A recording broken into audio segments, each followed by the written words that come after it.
शक्तिशाली पिता। एक गरीब पिता ने अपने इकलौते बेटे को खूब पढ़ा लिखा कर एक बड़ा इंसान बनाने का फैसला कर लिया था। पिता दिन रात मेहनत करता और अपने बेटे की पढ़ाई का खर्चा उठाता। बेटा ही खूब मन लगाकर पढ़ता। एक दिन पिता का सपना सच हो गया। बेटा पढ़ लिख कर बहुत बड़ा आदमी बन गया और उसने अपना खुद का व्यवसाय शुरू कर लिया और उसमें बहुत सफल हो गया। एक दिन बेटे अपने बड़े और आलीशान ऑफिस में बैठे हुआ था, तभी उसके पिता उसका ऑफिस देखने आए। बेटा ने अपने ऑफिस की शानदार कुर्सी पर बैठा हुआ था। पिता को देखकर बेटा खुश हो गया और अपनी कुर्सी से खड़ा हो गया।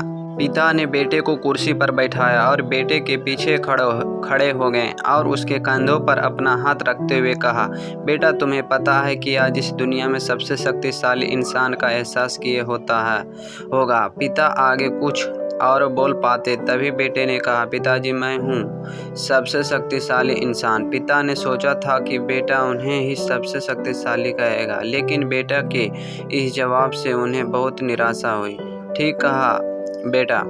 इतना कहते ही पिता बेटे के ऑफिस से जाने ही लगे थे कि एक बार और पीछे मुड़कर वही सवाल बेटे से किया, बेटा तुम्हें अभी भी लगता है कि तुम सबसे शक्तिशाली हो? बेटा ने कहा, नहीं पिताजी, इस दुनिया में अगर कोई सबसे शक्तिशाली है तो वो आप हैं, लेकिन अभी तो तुमने कहा था कि तुम ही सबसे शक्तिशाली हो। पिता ने फिर पूछा, हाँ वो मैं इसलिए कहा था क्योंकि उस वक्त दुनिया के सबसे शक्तिशाली इंसान के हाथ मेरे कंधे पर थे, इसलिए उस वक्त मैं खुद को सबसे शक्तिशाली महसूस कर रहा था। बेटा ने जवाब दिए सुनकर पिता की आंखों में आंसू आ गए और उन्होंने अपने बेटे को गले से लगा लिया। कहानी का शिक्षा।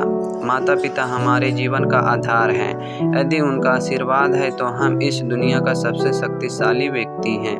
अपने माता पिता के आशीर्वाद के बिना हम कुछ भी नहीं, इसलिए हमेशा अपने माता पिता की आज्ञा का पालन करते रहें और उन्हें दिए हुए सुझाव को गंभीरता से लें। तो दोस्तों, इस कहानी के माध्यम से आपको क्या सीख मिली, कमेंट करके ज़रूर बताएं।